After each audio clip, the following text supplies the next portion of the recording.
Good afternoon. It's been just over a year since I became the Secretary of Homeland Security, and today I want to briefly discuss some of the department's key security priorities for the upcoming year. Let me pause a moment to stress that this is not an exhaustive list. We continue to have ongoing priorities involving cyber, WMD, and emergency response, among others. Yet the attempted attack on the 25th of December was a powerful illustration that terrorists will stop at nothing to kill Americans, and that counterterrorism remains our top priority. This administration is determined to thwart those plans, to disrupt, dismantle, and defeat terrorist networks through multiple layers of defense, all working in concert with one another. Now, our department, despite its name, is not solely responsible for this effort. The fight against terrorism is a broad-based one involving all instruments of national power: diplomatic, military, intelligence, and law enforcement. And in that fight, the Department of Homeland Security's role is very clear. Protect air travelers, prevent illegal entry, enforce our immigration laws, and utilize local law enforcement as a force multiplier by sharing intelligence and information with them. And so, in 2010, the Department of Homeland Security will pursue an ambitious agenda in each of those four areas. First, aviation security. We will strengthen aviation security by deploying new technology, law enforcement, and canine assets at domestic airports, and we will embark on an unprecedented international initiative to raise global aviation security.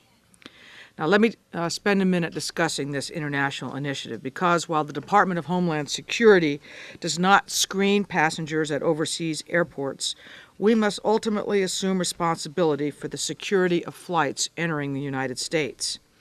Last week, I was in Toledo, Spain, and Geneva, Switzerland, to move this agenda forward.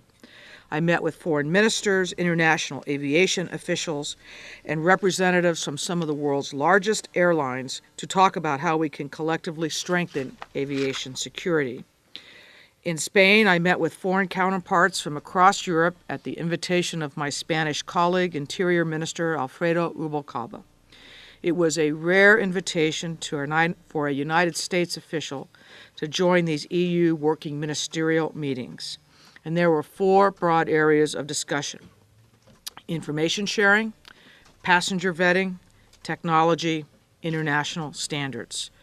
And indeed, I was very gratified to see that there exists a broad consensus in working on these four areas among my European counterparts, and a clear sense of urgency to take immediate action to strengthen security measures and identify areas for further progress.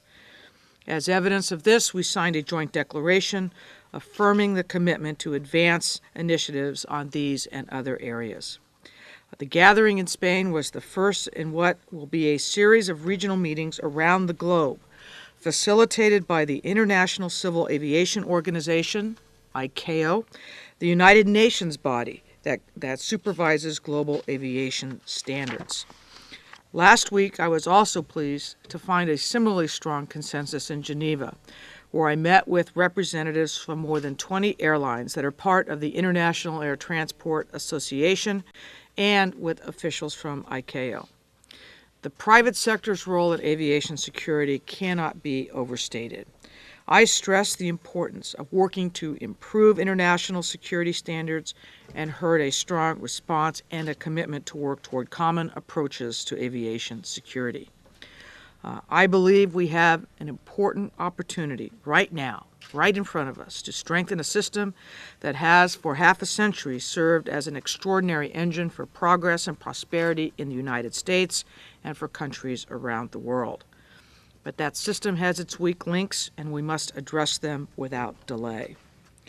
Beyond aviation security, the Department of Homeland Security also has responsibility for the security of our land and our seaports. Indeed, just because the target of attack was in the air, we cannot afford to take our eye off other targets, which is why in 2010 We are going to build on the unprecedented effort we exerted in 2009 to deploy resources on the southwestern border and strengthen security along the northern border. We will continue that effort by bolstering security at our land and seaports through enhancing law enforcement, infrastructure, and technology to ensure that all points along our interconnected border security network remain strong. Additionally, we will be working to improve information sharing with our federal, state, tribal, and territorial law enforcement partners through a robust network of fusion centers and joint terrorism task forces. Our goal is giving that frontline law enforcement the tools they need to confront and to disrupt terrorist threats.